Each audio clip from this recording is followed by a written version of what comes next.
Audi. Visit your tri-state area Audi dealer today. Tonight in Utah, Knicks go on a 17-zip run in the third quarter. OG Anunoby, a Knicks high 27 for him. The Knicks once down 19, were within 2, but too much from Lowry, Markkanen and company. Markkanen a game-high 34, and the Knicks' 4-game winning streak is over as they lose in Utah 121-106. Back in our Delta MSG studios, Bill Pito along with Alan Hahn and Wally Zerbiak. Credit where credit is due. You said you were concerned about this game. I don't know that the rest of us were, but your concern was justified for sure. Why were you so nervous about this coming into it? Listen, the Jazz are really underachieving to start the season. They're 1-5 at home coming into this game. They're a better team than that. Knicks have always struggled in Utah. They had 2 days off. This was an interesting start time, 3 o'clock in the afternoon during the day. The bottom line is, the Knicks didn't shoot the ball well, and in order to win in today's league, you got to make shots, especially from the three-point line. They got outshot from the three-point line. 3 of their key guys didn't shoot it well. Karl Anthony Towns didn't shoot well. Brunson didn't shoot it well. Bridges didn't shoot it well, and you're not going to win a lot of games like that. The Knicks cannot rely on their defense anymore to carry them to win games unless they play at a high level offensively. The strengths were weaknesses in this game, right? The strengths of this season for the Knicks were weaknesses. So the three-point failure that Wally's talking about, 33%. Is a team that was one of the best in the league in shooting the three, and they had an awful night from downtown. Rebounding has been a strength for this team. Defensive rebounding especially awful. They got out-rebounded by 12 in this game as well. And it's the start of the game that was a mirror of last year when the team went to Utah. The same thing happened. They chased the scoreboard the entire game, missing the first 6 threes. It allowed the Utah defense to do what they want to do. They have so much size. They took the paint away, and the Knicks could not make the threes that they had been making throughout this whole season. A bad shooting night, one they got to forget about. Knicks took 51 threes, tied for the 3rd most in franchise history. They only made 17 of those. Wally, the Knicks got down by 13 in the first quarter. They were down by 15 at the half, and they went down by 19 in the third quarter. But a 17-0 run had them within 2 at 77-75, but they could get no closer. You saw the 3-12 Jazz come out in that third quarter. I mean, they just let the Knicks back in that game, threw the ball all over the map. Knicks completely took advantage and gained the momentum, led by that guy, OG Anunoby. He really showed up to this game. He shot the ball really high level. The defense was good. Cameron Payne was out there on the floor because he was engaged in this game. He played with the energy and effort that you need to play with if you want to win on the road. It's not easy to win on the road in the NBA, especially early on in the season. You know, the Jazz are trying to figure their way out. They got Walker Kessler back in the lineup, who really dominated the paint. This was outstanding, multiple efforts. And Jericho Sims, when he came out there, the defense was really good. And, you know, the doubt started to creep into the Utah Jazz, Allen, and that's where the Knicks made it a ball game. I thought they had a chance, a really good chance to win it after this big-time 17-0 run, but you got to give the Jazz a lot of credit. They settled in and dominated the rest of the way. What you saw was, again, what the weakness was for the Jazz, which is turnovers that we talked about before the game. 18 of them. The Knicks got a ton of steals and a lot of points off turnovers in that run, and that's when, of course, if you're a little harder, you bring in your better players and you stop the bleeding. That's what he did, so the Knicks couldn't do much more there. But the shooting numbers is the story of this game.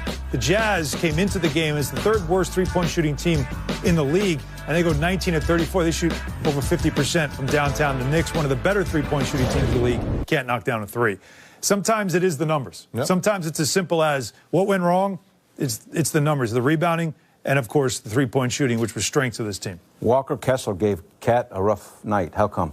Kessler has length, tons of length. He is why, if he is on the trade market, which is some of the rumors, that is a lot of teams that would be interested in bringing him in because of how much he impacts the game. He didn't just impact Karl Anthony Towns in the paint. He also impacted Jalen Brunson. Every time Brunson got switched or tried to get into the paint, Kessler clears a lot of space and covers a lot of space. That long arm comes up, and you have to shoot over it, and you could see that it keeps a lot of those guys that got into the paint off balance. He impacted this game tremendously tonight. He intimidated the Knicks. They settled for 51 threes. They didn't want to go challenge him in the paint that much. And, you know, he's the kind of guy where he's versatile. He can guard Jalen Brunson. Jalen Brunson, when he gets switched on with a big man, he's got to figure out a way to attack that matchup, I think, a little bit more. All season long, he's kind of deferred and thrown it to Cat sometimes, thrown it to some other guys, but he's got to make that big guy pay for switching in that pick and roll and guarding him one-on-one. Is that different than last year, and if so, how come? I think so. I just think maybe the spacing's just a little different. In the beginning of the year, certain bigs. I think in the beginning of the year, he wanted to get the other guys involved and didn't want to hold the ball. But he's got to make teams pay when they switch a big onto him because he's too good from outside. I think he can get himself some space, knock down a three, to make those big guys come out and guard, and then he'll be able to drive around them and get some easy buckets. Brunson, one of the Knicks that struggled from downtown, only 2 of 9 from deep. Monica McNutt helped call the game on ESPN New York, the radio call. Monica, as always, great to talk to you. What do you think? What are your impressions of what happened tonight to the Knicks? I'm still working through what I think my impressions are, but one thing I will call out is that the Jazz were coming off of a 4-game road trip. They dropped all 4. They were competitive in all 4. The final scores are not more than 8 points in any particular game. So you see that, and then you see that, and you know that this team was looking forward to getting home. And so I think tonight, a culmination of getting home, I think getting Jordan Clarkson back, getting Walker Kessler back, they just were the sharper team all around. And, of course, the three-point shooting, that percentage for them is a bit of an outlier this season for sure. Yeah, Monica, the last 2 games before today, the Knicks had great starts, great first quarters against the Wizards, great first quarter against the Suns, putting up 40 and 44 respectively. It seemed like that they were ready to go in those 2 games. This game, Utah, there's something about that building, whatever it is, because last year it felt like the same thing. Last year, Knicks got off to a terrible start in Utah. It can't just be the building. What was the difference from the approach tonight from the Knicks? I don't know what it is, Han, but I'm with you. Like, it was another rhythmless, clunky, I think the approach, for one, there's way too many turnovers, for one. And I also think that the Knicks, frankly, settled for threes. I thought there were opportunities for them to score in the paint, try to get trips to the free throw line or at least higher percentage shots once they realized that no one named OG Anunoby was able to hit from behind the three-point line tonight. And so I don't want to say that they took this team lightly because that's not indicative of who this team is or the way that head coach Tom Thibodeau prepares them. But it certainly looked that the Jazz were the younger, sharper, more energetic team, more urgent team. Maybe I'll put it that way because they really wanted to get out of the L column. And I think maybe there was just a little bit of human nature and the Knicks were comfortable winning and a little too confident. Monica, Walker Kessler looked like he dominated that game. What did you see from him, especially live, with his size, his athleticism, his versatility, protecting that paint?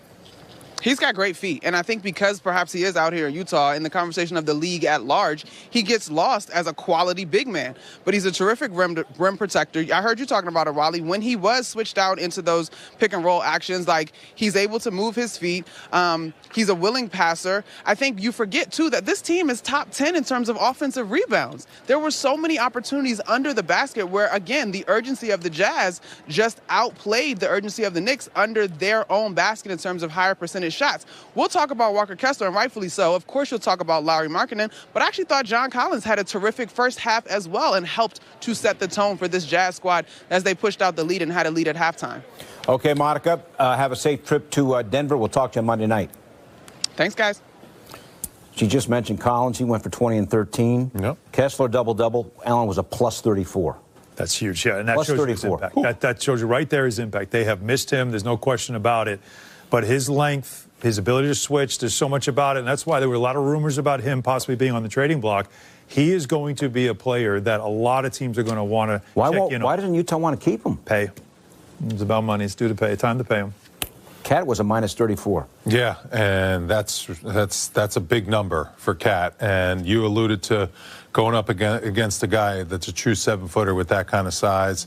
Cat was off from the three-point line. He shot 1 for 9 from the three-point line. He had clean looks. He was short on those three. He did have good looks from three. He did. And he had 16 rebounds, too. So, like, even though he didn't shoot well, the effort as far as getting on the boards was certainly there for Cat. And there's something to be said of coming from Phoenix when it's warm, your body gets into like the game quickly. You get into you're sweating immediately. It's hot. You got a little bit of heat and humidity that kind of gets you going, and then you go to snow laden. It's cold. It's dry, and the altitude hits you. You got to be ready to play there. You want to get that second wind by going hard in warm-ups, by going hard in shoot-around to make sure when you're used to a little bit of different breathing and perspective. The New York Knicks have officially entered a new era of basketball, and Karl Anthony Towns is at the heart of it.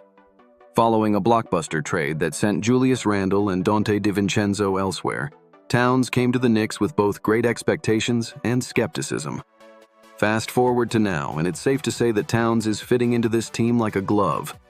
His performance and leadership are setting a new standard for what the Knicks can achieve this season. Let's break down why Towns has been such a critical addition, and why this move has set the Knicks up for long-term success. From the moment he stepped onto the court as a Knick, Towns has been a game changer. He's averaging an impressive 26.8 points, 12.2 rebounds, and 2.9 assists per game while boasting elite shooting splits. 55.1% from the field, 50% from beyond the arc, and 85% from the free throw line.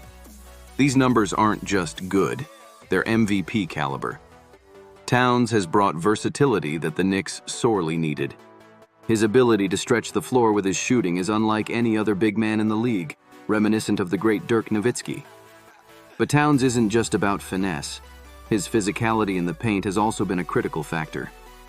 The combination of his inside-out game makes him nearly impossible to defend, and he's proving why he belongs in conversations about the league's best big men.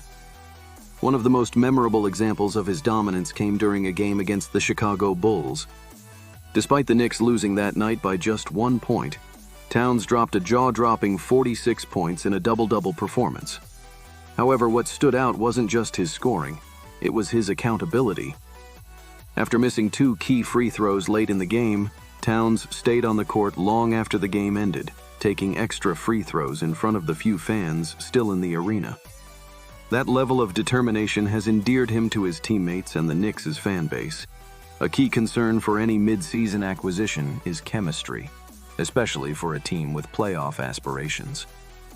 For Towns, this has been a non-issue. His connection with teammates like Jalen Brunson, OG Anunoby, and Josh Hart has been seamless. Towns has been especially effective in the pick and roll with Brunson. By setting high screens and popping out for three-point opportunities, he forces defenders into tough decisions. This has created open driving lanes for Brunson and easy looks for cutters like Anunoby. Speaking of passing, Towns has shown a side of his game that many didn't expect. He's averaging nearly 3 assists per game, and his ability to find teammates in cutting lanes or open on the perimeter has been a pleasant surprise. Josh Hart even remarked after a game against Detroit, "He's even a better passer than I thought." This chemistry isn't just limited to offense. On the defensive end, Towns' effort and willingness to adapt to Tom Thibodeau's demanding schemes have been noticeable. While his rim protection still has room for improvement, his rebounding has been phenomenal, showing a level of aggression that some doubters questioned before the trade. Tom Thibodeau, known for his ability to maximize the potential of big men, is the perfect coach for Towns. Their history together in Minnesota laid the groundwork for this reunion, and it's clear that Thibs knows how to push Towns to new heights. Thibodeau has already begun refining Towns' defensive positioning, working on his ability to contest shots and clog the paint. While Towns isn't known as a defensive anchor like Mitchell Robinson, his effort has been commendable. With continued coaching, there's no doubt he can become a more complete player. Offensively, Thibodeau has given Towns the green light to play his game, which has unlocked his full potential.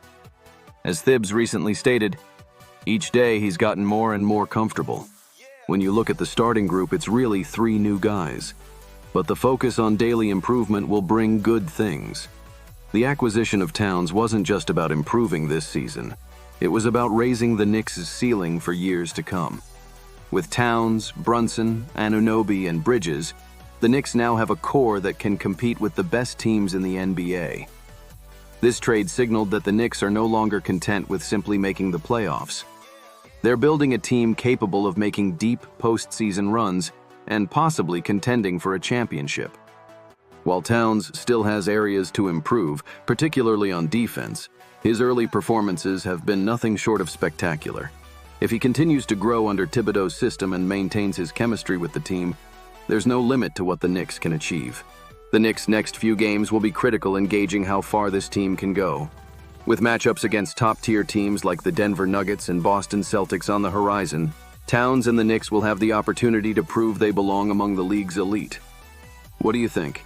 Has Karl Anthony Towns proven to be the perfect fit for the Knicks? Can he help lead this team to a deep playoff run? Let us know your thoughts in the comments below. Don't forget to like this video and subscribe to HoopZone Sport News for more in-depth NBA analysis, game reactions, and all things hoops. Your support means the world to us, and we'll see you in the next video.